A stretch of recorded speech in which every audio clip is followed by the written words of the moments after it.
Queridos irmãos, abençoe-nos o Senhor Jesus, o médico de nossas almas. O Grupo Espírita da Prece está com suas atividades públicas suspensas temporariamente por razões sobejamente conhecidas. Em assim sendo, estamos procedendo à gravação das palestras espíritas previstas em nosso temário anual, as quais serão disponibilizadas no YouTube e no site do Grupo Espírita da Prece. Sempre que solicitado pela direção da Casa Espírita para proferirmos uma exposição evangélica, porque longe de nós a pretensão de fazermos uma palestra, sentimos-nos bastante honrados com essa deferência e, acima de tudo, conscientes da responsabilidade que é expor os ensinamentos de Jesus consoante os princípios espíritas. Hoje não será diferente. Procuraremos alicerçar nossas humildes considerações, baseando-as nas obras basilares do Espiritismo e nos lúcidos comentários do nosso irmão maior, Emmanuel. Abordaremos nessa ligeira exposição o tema casamento, divórcio e segunda união. E de passagem, falaremos alguma coisa sobre o celibato, sobre a poligamia e a monogamia. Sempre à luz dos ensinamentos da doutrina espírita. Vamos começar com a leitura de uma passagem evangélica que consta lá em Mateus, no capítulo 9, versos 3 a 9, e ela está transcrita ipsis literis aqui no capítulo 22 do Evangelho segundo o Espiritismo, onde trata da indissolubilidade do casamento. Não separeis o que Deus juntou. Também os fariseus vieram ter com Jesus para o tentarem e lhe disseram: será permitido a um homem despedir sua mulher por qualquer motivo?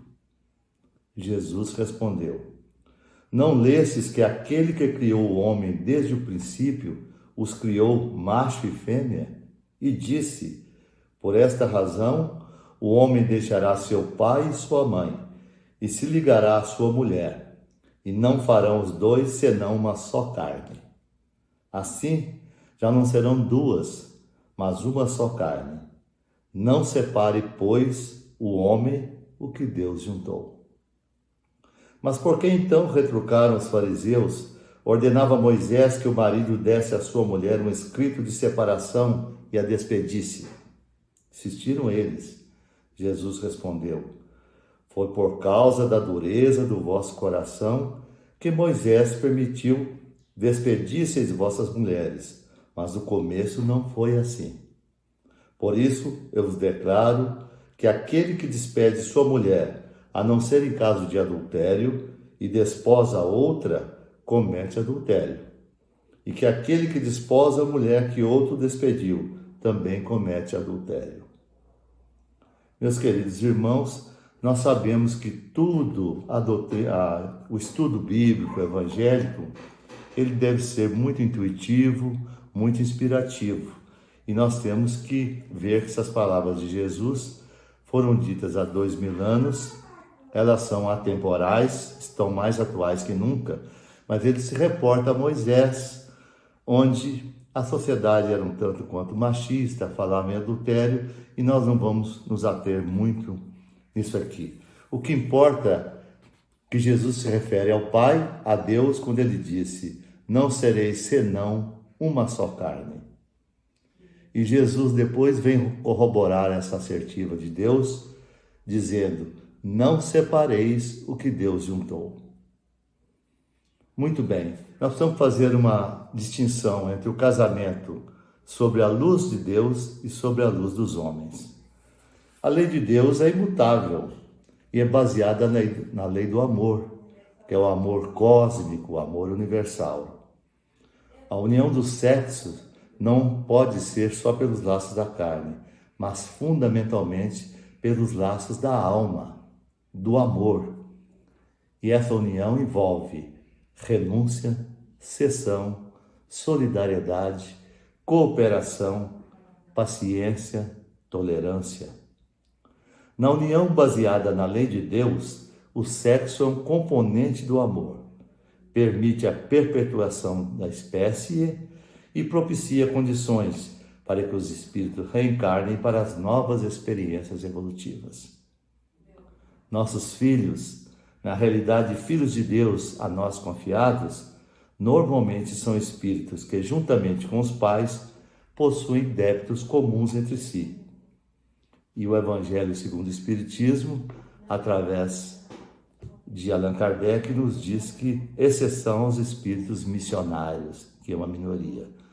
Nós sabemos que há todo um planejamento das reencarnações no plano maior e se juntam sobre o mesmo teto, sobre a mesma família consanguínea, biológica, normalmente espíritos que possuem débitos, que possuem algumas animosidades, e através dessa convivência familiar, através desses títulos biológicos de pais, filhos, irmãos, é que espera-se que essas arestas sejam aparadas e que a gente proceda a um crescimento interior. E temos o casamento sob a lei dos homens, que é mutável. A lei dos homens muda de acordo com a época, com os costumes e, infelizmente, com os interesses. Via de regra, interesses vis. Nós temos, por exemplo, em países onde só tem um casamento religioso, que serve para despertar a responsabilidade da união. Nós temos países onde só existe o casamento civil para regular direitos e deveres, questões de heranças, etc. E no nosso caso, no Brasil, nós temos o casamento civil, que é o que tem força de lei, e algumas religiões adotam também o casamento religioso, que é muito bom também, né? Sempre vai acrescentar alguma coisa. Nós, na doutrina espírita, sabemos que, relembrando até meu pai, ele falava que o casamento é igual chamate-leão, já vem queimado, ou seja, já vem planejado do plano maior. No casamento sob as leis de Deus, os pais passam aos filhos legados. Essa é uma palavrinha que eu queria diferenciar para vocês. Legado e herança. No casamento sob as leis de Deus, onde impera o amor, a renúncia, a solidariedade, os pais passam aos filhos legados, ou seja, valores morais, interiores, sutis, espirituais. No casamento sob as leis de Deus, onde é feito pelos interesses mesquinhos, o Evangelho nos fala para a satisfação do orgulho, da vaidade, da cupidez. Eu fui olhar no Google o que é cupidez. É a ganância, a avareza, a ambição desmedida. Conforme interesses materiais, interesses comerciais, financeiros, beleza física, esses casamentos são sempre fadados ao insucesso, porquanto são apenas união de corpos, não união de almas. E no casamento, então, sob as leis de Deus, os pais passam aos filhos heranças. Se me permitirem, eu vou citar um caso que aconteceu há pouco tempo comigo, o desencarne de um amigo. No próprio velório, eu vi dois filhos, o filho e a filha, já discutindo com quem ia ficar a casa, o apartamento, a casa na represa, o carro, etc. Fica aí para nós refletirmos.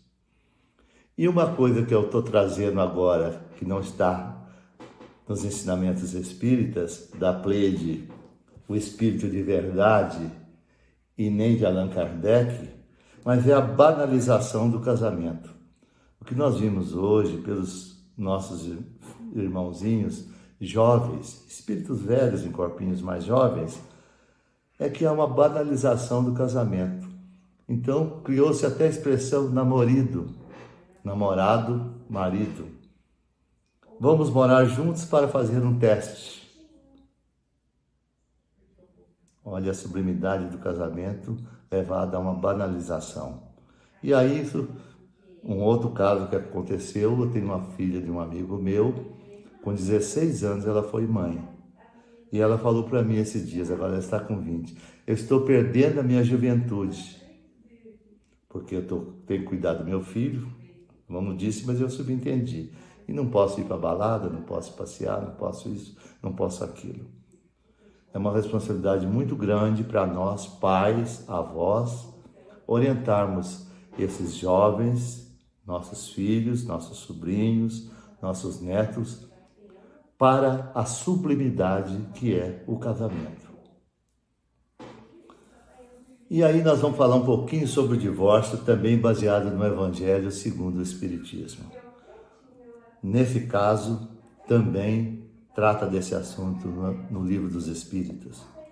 O divórcio é uma lei humana que objetiva separar legalmente o que de fato já está separado. É claro que se essa união não está dando certo,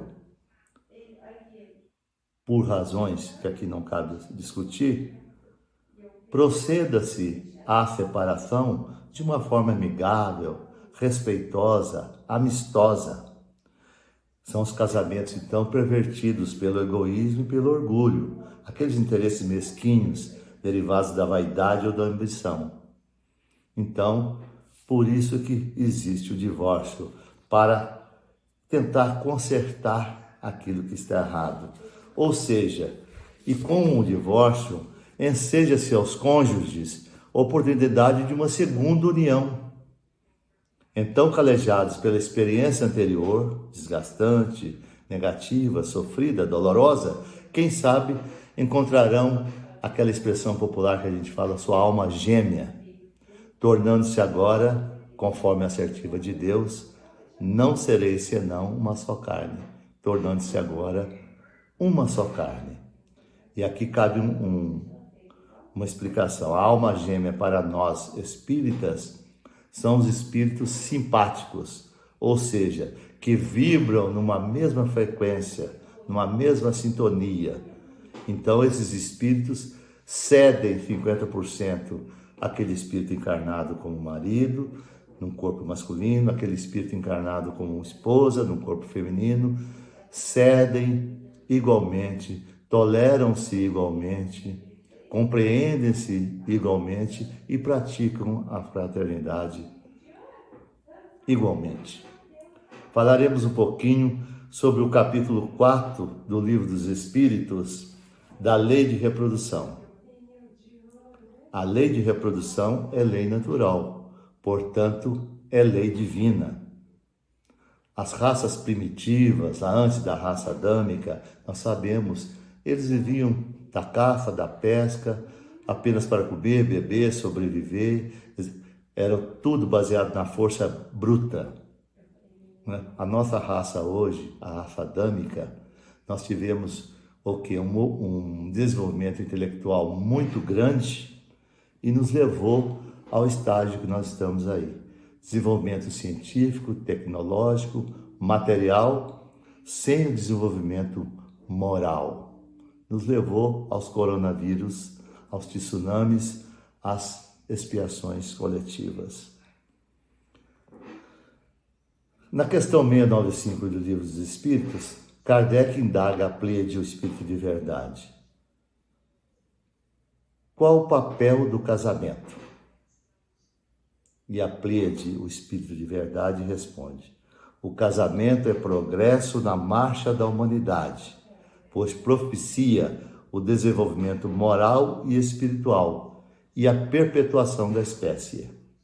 Ele volta a dizer em perpetuação da espécie. Então, o contato do sexo, o contato dos corpos, quando há amor, e sexo é componente do amor, é um dos componentes do amor, não há nada de imoral, de sujo, de negativo.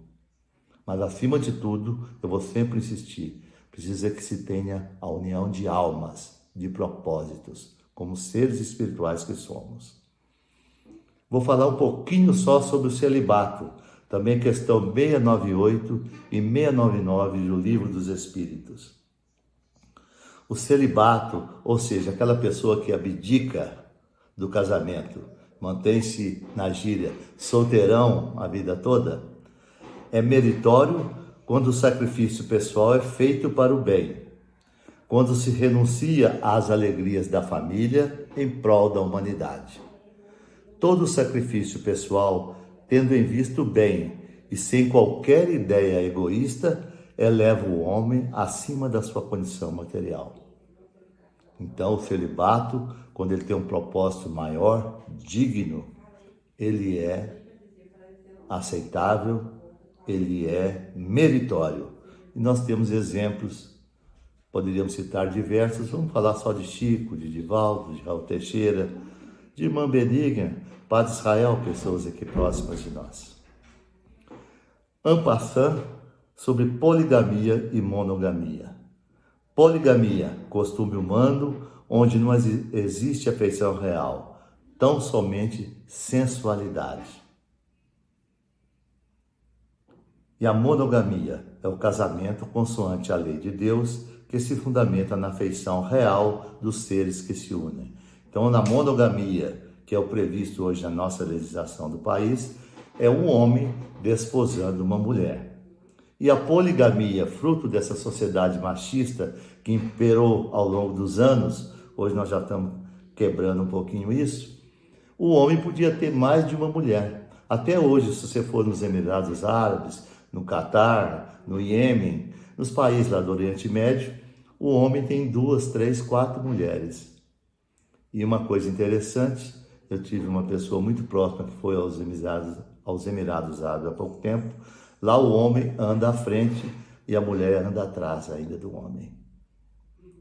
A mulher é só para exercer as funções, os serviços, o trabalho que o homem não quer fazer, não deseja fazer. Muito bem, meus amigos, foi isso que eu pude trazer para vocês a respeito do casamento, a respeito do divórcio, da segunda união, do celibato e en passant sobre a poligamia e a monogamia.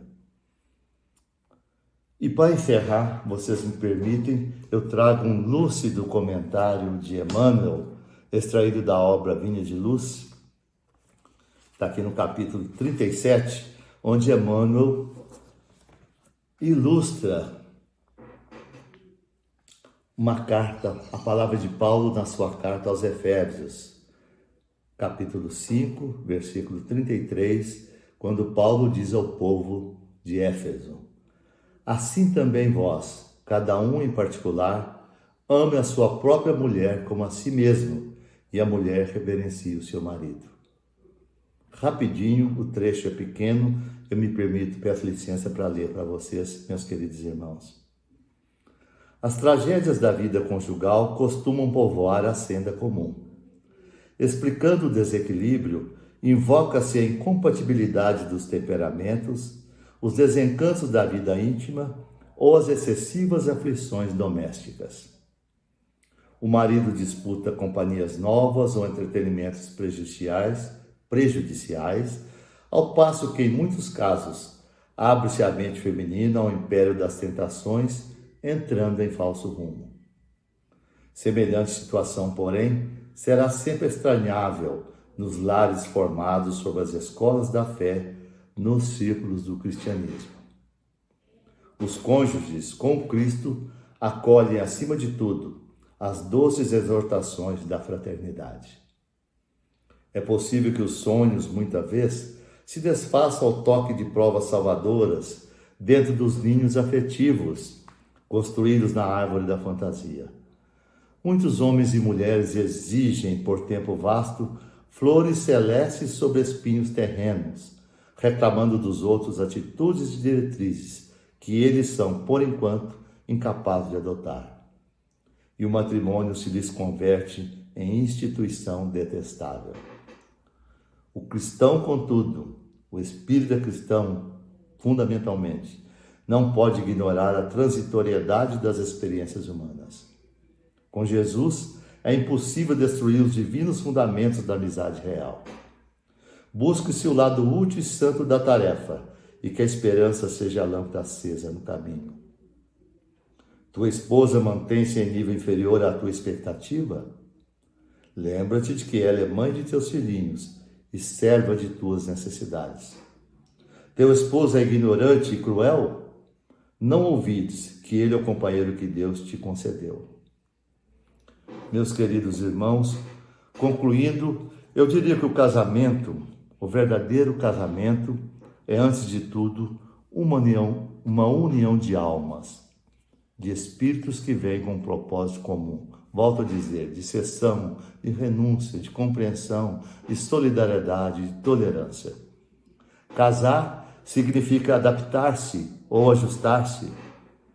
Casar é ter os mesmos ideais, as mesmas preocupações, a mesma educação, os mesmos sentimentos e as mesmas aspirações. Estimados irmãos, vale a pena buscar, mesmo com grande esforço e sacrifício, essa identificação de almas, porque o casamento autêntico é fonte de suprema aventura. Que Jesus, o amigo incondicional de nossas vidas, a todos nos abençoe. Muita paz.